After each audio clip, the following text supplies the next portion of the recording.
little bit about some easy ways to integrate it into your classroom to save you time, to save you energy, and to get the kids motivated to be those leaders of your chapter. And so just to kind of talk a little bit about why CTSO is so important.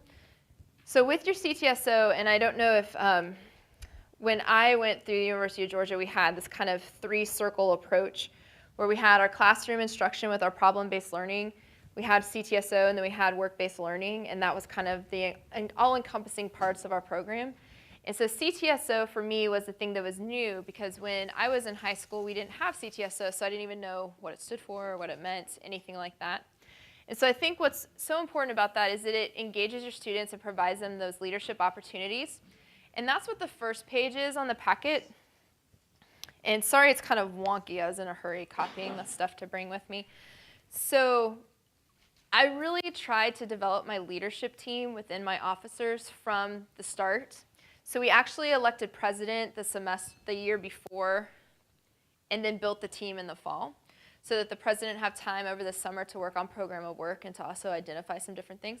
So if you kind of just look at, and the one that's marked out at the bottom, I had a state officer, so that's why I marked that out, because they had some different roles and responsibilities that not every chapter would have.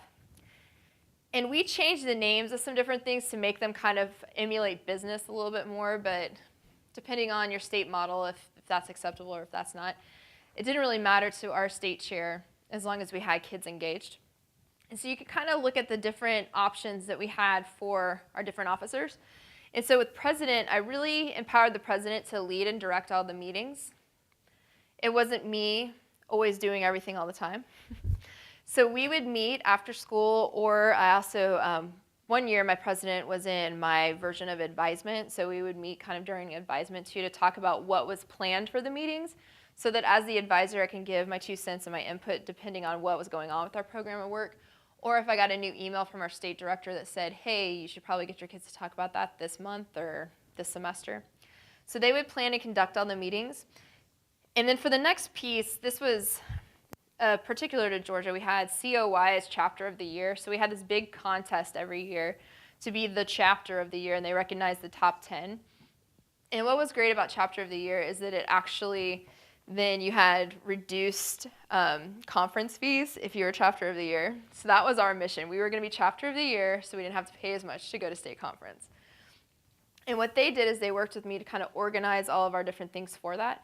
So that's not necessarily something here, so don't really worry if you see COY in anything, that's chapter of the year. They served as the face of FBLA, and you can put in whatever CTSO you do there. And so they really, whenever the principal had something where we needed students to be involved, I always put them forward. I was like, well, my president would be great at that. My president can do this, my president can do that.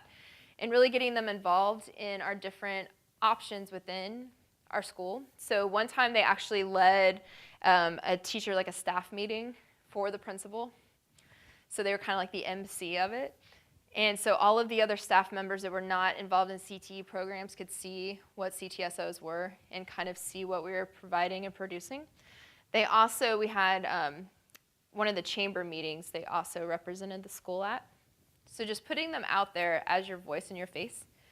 The president also kind of served on each committee, and we'll talk about committees in a second. They planned over summer, so on and so forth.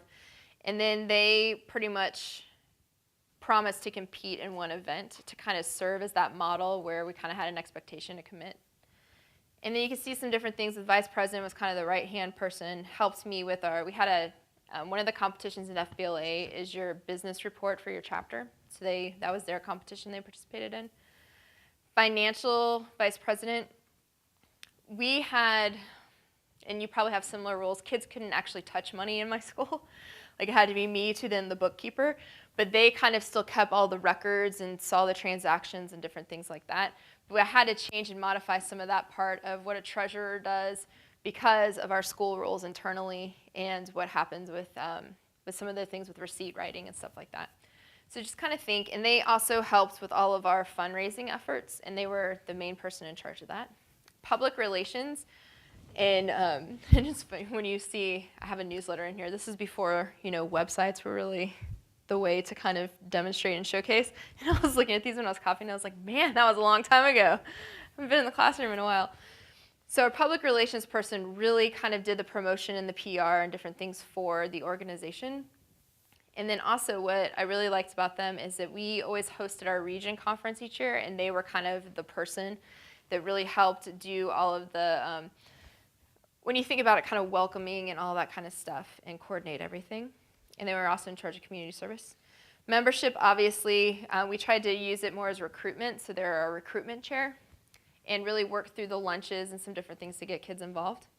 And then secretary really worked with all the stuff with our website and minutes and all those things to keep us compliant. And one thing I added towards the end of my time in the classroom was a competitions coordinator. And because it's so hard, like all of our CTSOs have so many activities that the kids can compete in.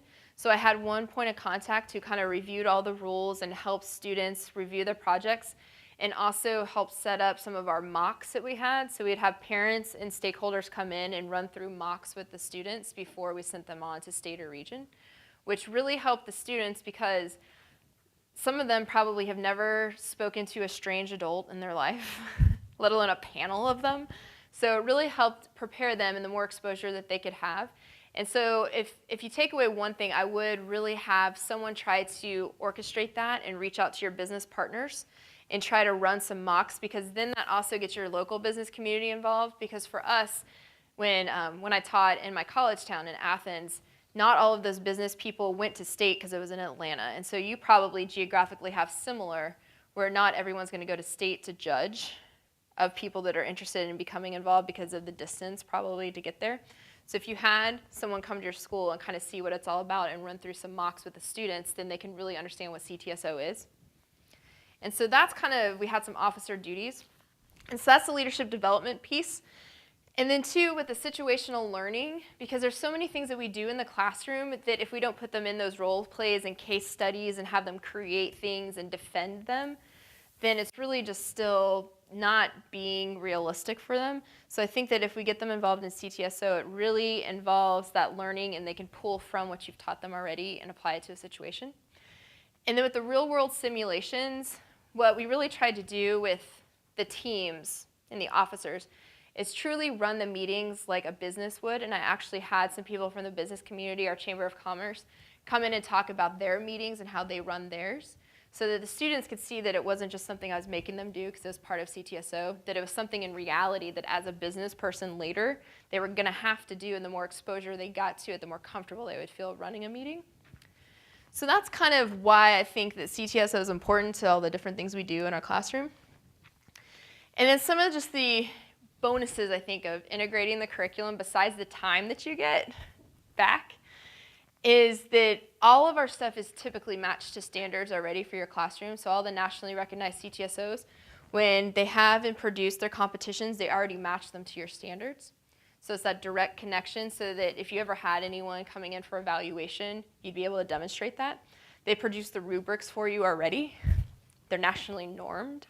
So you have all those different components that take away some of that burden away from you.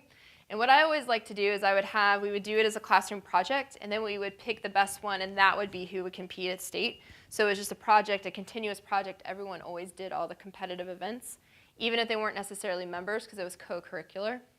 But then the people that were members and had the best, we moved them on to the next round to state. And then two, with the student-led organization, like we talked about earlier this morning, the whole capacity building in students, the more you get them actively engaged as a leader in the classroom, the better everyone is going to do, because they'll see that it's their organization and it's not necessarily yours as an adult. Because I think teenagers especially, so much of the world they feel is kind of top down. So this one is more of them bringing it up, and that's their organization and it is what they make of it. But then at the same time, since we're responsible for it, if we get them involved and kind of just guide them along the way, it creates less work necessarily for you as the teacher.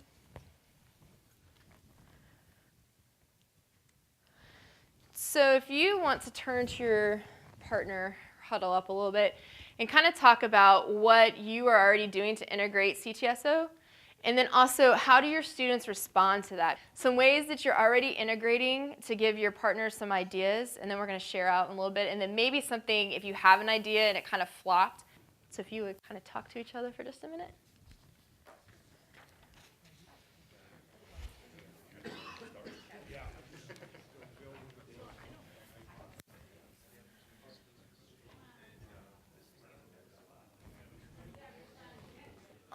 Right. So with CTSO, I think that one of the most important things for me was I wanted to get the kids involved. And so I had a pretty not so strong chapter for a couple of years until the kids started to try to take ownership of it, because it's not something that you can just snap your fingers and it happens. So really trying to create that culture and that climate within your school that it is A, a great and cool thing to do, and that B, everyone wants to be involved. And I was fortunate with FBLA.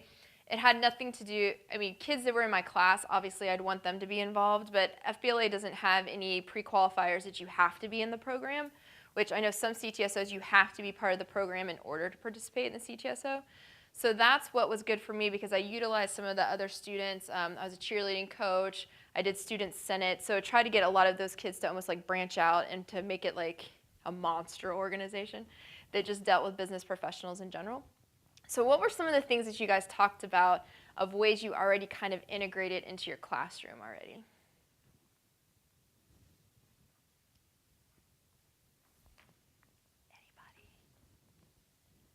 Are you running meetings in your classroom? Are you doing everything before or after school, or during lunch, or during release time, or whatever club time you have? Anybody doing it in class? Okay. We'll talk a little bit about how you can kind of structure that and work it into your standards. What about, was there anything that when you guys were talking that you're like, I just don't know if that would ever work, and you wanted to kind of talk it out a little bit? I know in Colorado, we have some very large pockets of just you can't get anywhere because you're surrounded by mountains. So as soon as it turns winter, you're staying in your town, you're not going anywhere. And so we do a lot of different things with virtual, like you were speaking of. In our we have a collegiate version of FBLA and DECA, and DECA's is called DPE, I think. Or no, is that not right? What's it called? I don't know. It's called something. And our president this year is actually part of the virtual chapter, because there's not she goes to the University of Denver, and there's not a chapter at that school. So she belongs to the virtual chapter, and she's still able to engage with some different people across the country. But I think engaging your business partners is a great way. And then there's also, too, with a lot of especially my middle school teachers and some of our higher risk populations, they don't have the money to participate in these activities. And so we encourage them to just kind of take the same principles and embed those into their classroom and work out the different things with how to engage students in the co-curricular piece. But competition might not be the end goal, and going to state might not be the end goal, but getting them to actually participate in class and utilizing those projects, because you would have access to those regardless of if you had 20 members or just you as the advisor or a member. So really utilizing those resources to start up some different things. And then they were just saying, because they're recording, that if you have a comment, if you would love to use the microphone, that would be wonderful. Okay. Okay, thank you. Okay, so just some things to think about as you guys are going through. So some easy ways to integrate, or things that I found that were pretty quick, are we had, as one of our school improvement models, we all had to do a bell ringer or set induction while we took care of the housekeeping of the class, attendance, whatnot. So there was always something that the kids were actively engaged in as soon as they walked in the door. And so we had FBLA Friday. And so the set induction and the bell ringer was always circulating around FBLA. And since it was co-curricular and related to my standards, it always matched something that we were doing anyway, or a component I was trying to teach. And so just some of the different activities that we would do is we'd have, for example, one of the competitive events was kind of like an argument, if you will. You're a pro or you're a con for a different, it was a business ethics situation. And so I would put the prompt up there, and they would either, when they walked in, they would pull pro or con from a little container, and they'd have to get ready for that. And then they would team up with all the pros, team up with all the cons, and then pick whoever's was best, and then we would have a debate in class on Monday. So they'd be ready and working through it. And so it really kind of just demonstrated that it was something I was going to teach anyway, so their performance skills, their public speaking, as well as the ability to critically choose and make a decision. And so it just was already embedded in there, so we just utilized that to get them thinking. So that's an easy way to do it, is to already have something that's pre-created for you through the competitive events and use them as a prompt to get them started while you're getting class started. Then another thing, we already talked a little bit about officers. On the back of the officer page is just some stuff about committees. And again, if you don't have kid buy-in, it's probably not going to work very well.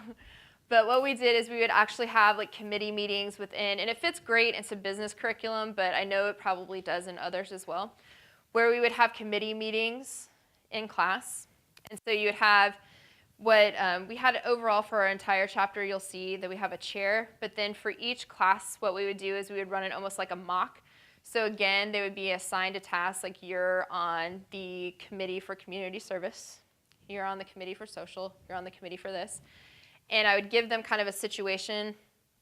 So like the social committee, for example, we would say the holidays are coming up. We want to do something before the end of the semester to thank all of our members for participating in our organization. Think, brainstorm some stuff, get on the internet. How much does it cost to take everyone bowling? How much would it cost if we had a movie night here at the school? Who would we have to talk to at the school to get that done? What type of equipment will we need? Are we going to give them snacks? Are we going to charge people? What are we going to do? Kind of have them run through that situation. And then some of the other committees too, it just gives you a little bit of an example of some things that I would have them do. And so for community service, we also used that as an in-class meeting where we talked about service learning in general. And I have just some, in this packet, it gives an example of, for the membership committee, this was one of their, when we did it as a class project. They then created this afterwards of all the things they talked about. So when we had our fictitious membership committee talking in class as their bell ringer, they had all their different ideas of how they were going to promote FBLA. And then they took one and ran with it and then identified things that they could do now. And so the one that they ran with the most, I like the better food at meetings. Because food's like the thing that gets everyone to go. You'll see underneath better food at meetings, there's chords for graduation, and we'll talk about that towards the end too, where we created a point system because at my second high school, they were like, if they could get a cord for something and their mom could see in the awards thing that they got an award, they were all about it. But in my first school, that would not have mattered at all. And so just kind of gauging your kids and what they find value in and then rolling with that. I wouldn't necessarily replicate that at every school and every setting. It kind of just depends on what motivates them and drives them. And for Peachtree Ridge, my last school that I went to before the State Department, they wanted cords. They wanted everyone to know that they were amazing, and that was just the bottom line. So I used that and harnessed that. One thing you'll see too, that they had this idea about teachers recommending potential members. And so we kind of then took that on as part of my desktop publishing class, they then created actual invitations for me to put in the teachers' mailboxes that say, do you have a student you think would be a great business leader? Can you invite them to this meeting? And so having the teachers, kind of back to what we were talking about with mentorship and empowerment, if other teachers in your building are helping you self-identify students and inviting them to join your organization, that's kind of that ticket and that key that kind of help kids realize that A, my teacher thinks I'm worth something, and B, this is kind of my in. It makes it almost like it's something exciting and you're invited to participate instead of like, please, I need members. Will you please join my organization? So that was one that was really cool that they came up with. And then it also helped me then promote my classes to the other teachers in my building that might not have known what I was teaching because it wasn't necessarily a core subject area. And then I really liked how they then identified things to do now. And from these things to do now, we then kind of assigned these out. So for example, the make PowerPoints, posters, postcards, that became those then set inductions for the next couple of weeks. Like, okay, you guys identified that we need better scrolling kiosk PowerPoints to have in the school constantly as people are walking to and from class. You're gonna make them. What should be on it? Talk a little bit about graphics and different things like that. So it kind of just became teachable moments and things that they identified as areas we needed to improve on and do instead of just a project in the book. Okay. So that's kind of taking one of the committees and then rolling it into a meeting into your class and then having it develop more co-curricular projects of things you need to do anyway for your chapter to be successful. So kind of talking about that, can you think of anything else that maybe you've done that you've identified that, oh, this was a need for my CTSO and this is how we knocked it out in class?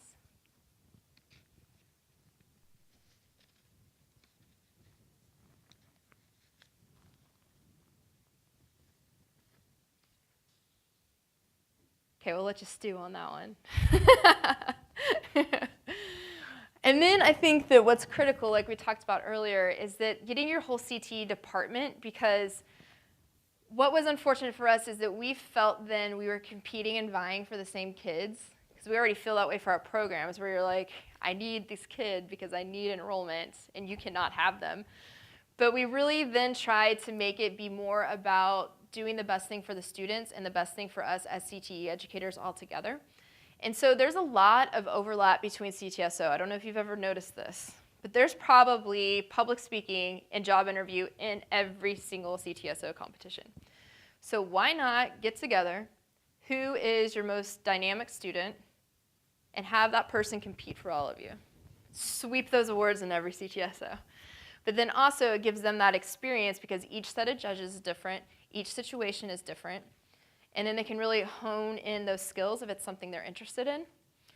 And what we always did is if we had students who were interested in being a state officer, that's who we then got involved in job interview, because the whole thing with state officership is they have to sell themselves in order to get elected. But then also if you get them involved with public speaking, because if they're going to be on the stage in front of 3,000 of their peers multiple times a year, you really want them to feel comfortable with that. So if you get them in front of those crowds, in front of those different people in 5 different CTSOs, they're going to feel more confident and ready. So just thinking about that and getting everyone involved. And then it makes the work lighter too, because if you all do the same fundraiser, one person's going to help kind of coordinate and sponsor it that time. You do another fundraiser in the fall or in the springtime, then the other one of you does. So it's kind of making light of the work also of some of the things you have to do for chapter management. Does that make sense? Okay. And then you'll just see some other stuff that we had students do as kind of the whole bell ringer situation. So the next one is just a sample, and I was like, man, 2007, 2006, that's crazy. But as part of the set induction, they would create, like I'd have some things that we needed to do in the meeting, and then they would get together and actually create the agendas for the meeting. And then they would email those to the president, since the president was going to actually pick which one they liked the best and then utilize it. But it was a class project, and they got points for it because creating agendas and minutes was a business ed standard. So they all met that standard. But it was for something that I needed to do anyway. I needed someone to do. Why not have the kids involved and do it? And then they take more ownership in the organization anyway. And same thing with like the newsletter. They came up, and then it almost became like a whose is the best, and then that one's the one we actually put out to everybody.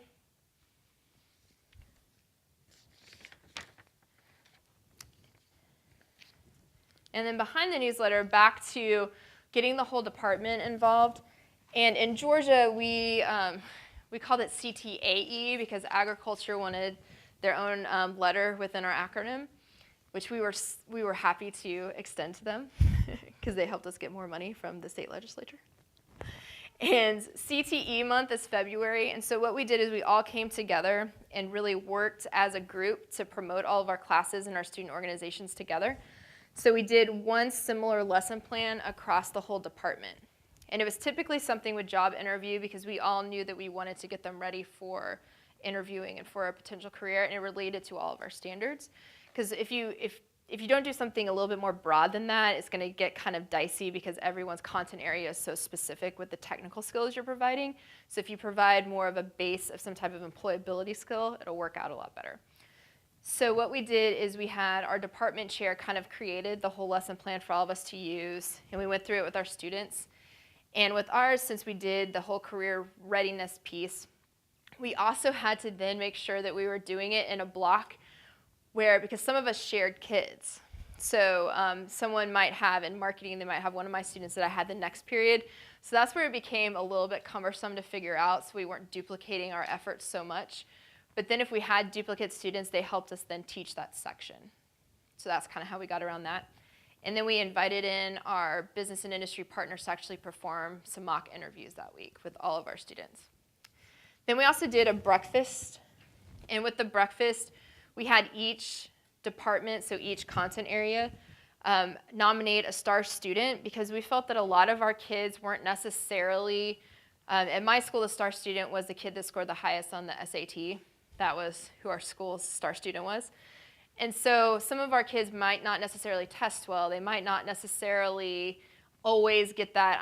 Because valedictorian and star student, that way, it's only one kid, and sometimes it's the same kid.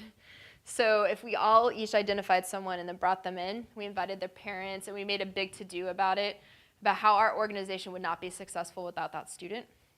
And we tried to make sure it wasn't necessarily our president, who was always in the forefront anyway. We wanted to identify a younger member that we wanted to kind of rise up. And then each one of our classes took something from the breakfast to perform as a task in class. So my kids did the invitations, the program, and then the award certificates. Fax did the breakfast. Marketing did decorations, and then we had the school store open too because we invited a lot of stakeholders to come in, and we had like shirts and whatnot in the school store. And then technology did demonstrations because they were really active in FIRST Robotics, and so they actually had like the robots help serve the food, which was not like, you know, what you're probably imagining. It's not like the Jetsons, like Rosie type serving the food, but kind of like just helping put a napkin on the table, like to serve the food. But it was really cool, and there was people, our principal, the second year we did it, like brought in people to razzle dazzle to be like, look at my school, because we had, when I taught in Atlanta, it was the largest school system in the area, and so we had choice enrollment. So the principal, any way that they could demonstrate that you want to come to our school, look at these fun toys we have, he was all about it. And so then the kids kind of felt that connection with him that they hadn't before either. And so that was really great. Then we also had a video program that did like our broadcasting and our news at the school. And so they came and did a course video with some testimonials from the kids, recognizing that student also. So kids in my class that were not necessarily connected to the person I chose as star student as a friend, but kind of thought that they were a great kid. They did some testimonials as we gave them their award to show that there was some support and buy-in from other students that aren't necessarily in their clique or circle, which was really cool. And then we had a guest speaker series. So on a couple of days during that month, we had some people come in, and we picked blocks where we all had a class. And then it was nice too because it made light of the work because we didn't have to have a lesson plan that day. So that was nice. Where we'd have someone come in, especially we had a lot of our partners, our business partners come in. We had someone come in from our local community college to talk about financial aid one day too, and some differences with that. And just to kind of get the kids all together and have someone do some like motivational type speaking as well, because not everyone went to state, so they might not have that experience either. And then we did a whole CTSO social event. And we did just a movie in our commons area where we put up, you know, like a big sheet and then projected a movie and had popcorn and different stuff like that, but just getting everyone together. And each one wore their different CTSO shirts, and then we took a giant photo, and it was really fun and positive. No one snuck anything in, which is always scary when you're doing social events. I'm like, where's our school resource officer? Be on site, just in case.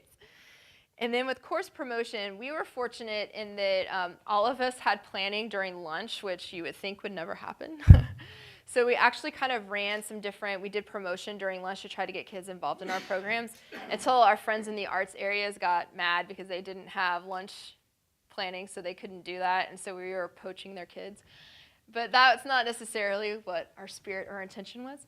But we did some course, the way we kind of then framed it is that we were recognizing members. So during the month, if kids wore their FBLA t-shirts to school, subsequent different lunches, I'd have different business partners give us something to give them. And now I don't know, because of school lunch reform, if that would be possible since this was 2006. But back then, nobody cared if I gave them candy or cake pops or anything like that during lunchtime, and there was no competition. So that could be slightly different now. But if they wore their shirts, we would give them something and different stuff like that. And then we have some other suggestions too, like Dress for Success Day. One thing we did was program trivia on announcements, and then the teacher who emailed the correct response first, their class won a prize. And it wasn't necessarily just our classes, it was all the classes throughout the school. Okay, and then there's just kind of, then for specifically more for FBLA, like how we structured the whole FBLA week, which is always the second week in February. And most nationally recognized CTSOs have a week. And then we were talking a minute ago about some things with service learning. And so for FBLA, our national philanthropy is March of Dimes. And so this one was just a web quest that I had the kids go on and answer some different questions to get them caught up in understanding what March of Dimes was, because we were about to do a big fundraising campaign for the organization. So I wanted them to be powered with the information to explain what it was instead of just holding the bucket out in front of someone and saying, give me your change, so they'd actually know what the March of Dimes did. And one of the coolest things we did with that is that I was really shocked and surprised. And two, it might be, depending on your faculty and your student population, you might have to massage how you ask this question. But so many of our students and a lot of our faculty were born premature or had premature babies. And so what they did, one of our really, I don't want to say popular because then it sounds whatever, but one of our most loved teachers, she had a premature son. And so she actually, then when we had our little event to start raising money, she brought him in, and he became then our person that we were walking for, and we made little buttons with his face on it and some different things like that. And then that kind of sparked some conversation among the kids, and one of our football players, who was gigantic, was actually like a 1-pound baby. And so his mom gave us some of his pictures, and we did like a little comparison. And then we had some different people come in from our Division of Health and Human Services come and talk about how to take care of yourself and different things like that, and folic acid and whatnot. But then what was really cool about that is it raised an awareness in our school, because people just thought that it's not really necessarily a problem and something that you could prevent. And we weren't necessarily as concerned with how much money we raised. We wanted to raise that awareness and try to help. And every CTSO has something that's around that. And then the next one was just then how we were going to do some promotion, and some of those things that I talked about are in there, and then our fundraising goal. And then more along the lines with bell ringers, you'll see those the whole next set of different things in here: warm up for winter, CTE week letter, and then the in-meeting class project. Those are all bell ringers I had the kids do for things I needed to get done for FBLA anyway. And so the first one was our service learning project, where we were trying to get in coats for people. Then the CTE week letter was they were writing to someone, one of their legislators. And then the in-meeting project kind of runs through the different tasks that I would have each person do within the mock meeting.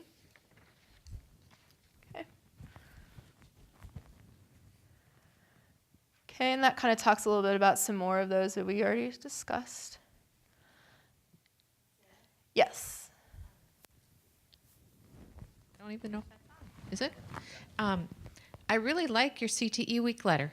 I mean, as a takeaway for every one of us here, and I think we're all fighting programs being cut, this is an amazing idea that I'm going to take back to my educators. We're looking at one program already potentially being cut next year, and it should not be. It should not be.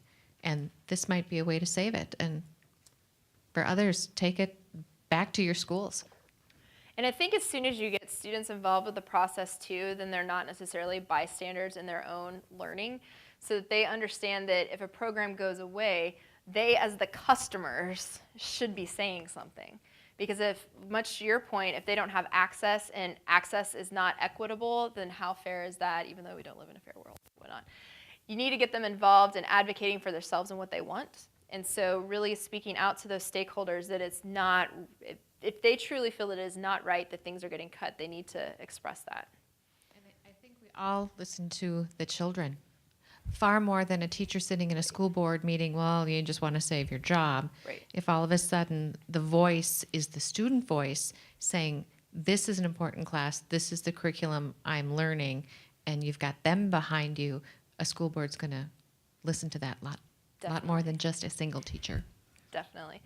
And I don't know if you guys, it's been about a month ago now. So my school district is the district, if you saw on CNN or all of that, where my kids walked out of class. So that's Jeffco. That's where I come from. And the whole idea of civil disobedience and different things like that. And so I think that one thing that would have been great is if we could have gotten them to harness their energies And actually, I was quite surprised. Like some of the schools, you should have seen how organized these kids were. It was amazing. And then others, it was just free-for-all craziness. And let me hold my poster and freak out on TV. But a lot of the other ones, they had a legit reason. You should have heard that they emailed out talking points to all of the people participating. One school that I was in, when it actually happened, they waited until it was their version of homeroom.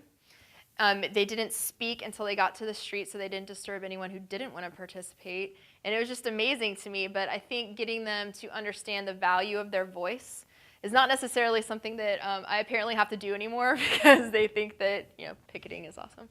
So they're going to go with that. But this is a great activity to kind of get students involved in speaking up for themselves and understanding why their voice is important. Okay. And then so with the meeting project, that's just that. And then the last piece was what I was talking about with the chords. And this really, again, just depending on your student population and if it's something that they are truly interested in. It's not necessarily for everyone if it's not something that your school would see as value. And it was also something that we, as all CTE, CTSO advisors, came together and had an agreed upon set of standards so that my chord wasn't any less valuable than the HOSA chord, than the TSA chord. We agreed on everything. And then two, our principal then, and this one we had to modify, he wanted to have, we added the whole cumulative average thing because technically it was part of our honor chord system, so we needed to have a way to justify grades. And that's why we added if they got a certain grade in some of our classes. So just kind of an idea to try to get students motivated. So just kind of in summary, it helps you, integrating this into your classroom helps you with your time. It helps engage your students. And it also helps then get them to be prepared to run some organizations later in the future. So with that, does anyone have any closing remarks or questions or anything like that? Sarah, can you talk a little bit about the ACTE policy seminar in March and the value of taking your CTSO students to that event? Excellent. So in March, we have our National Policy Seminar where we do a lot of training on current legislation that's happening and then current trends with some different things. And then you actually take that and put it into practice and go visit your people on the Hill and talk to them about the value and importance of CTE. And Iowa has been awesome where they have brought their state officers for their CTSOs every year that I've been involved at least, which probably goes back even further. And this year, Georgia's starting to do that as well. So just like she was saying, we as teachers can say something a bazillion times, but then it becomes, well, you just want your program to survive because otherwise you'll have to find some other form of employment. But if you have the kids speaking to those stakeholders, it's a whole different message and a whole different ballgame. And then they also see that connection. And the kids are the best descriptors, too, of what is done with the dollars. And that's what is really the driving force of some of these conversations, is that they want to see where the money's actually going. So when these students talk about, I was able to do XYZ project because we have a new laser engraver at my school, which was funded through Carl Perkins. My teacher went to this innovative, awesome conference, taught us some great things because of those dollars. So having the kids speak to you as the product of that investment by our different people in legislation, I think is the best bang for our buck when it comes to our national policy seminar. So really think about if you have the opportunity. It's a great experience for the kids. We like to parade them around. They get to bring greetings. They get to kind of posse up together too, which is really cool for them to work with other people from other states.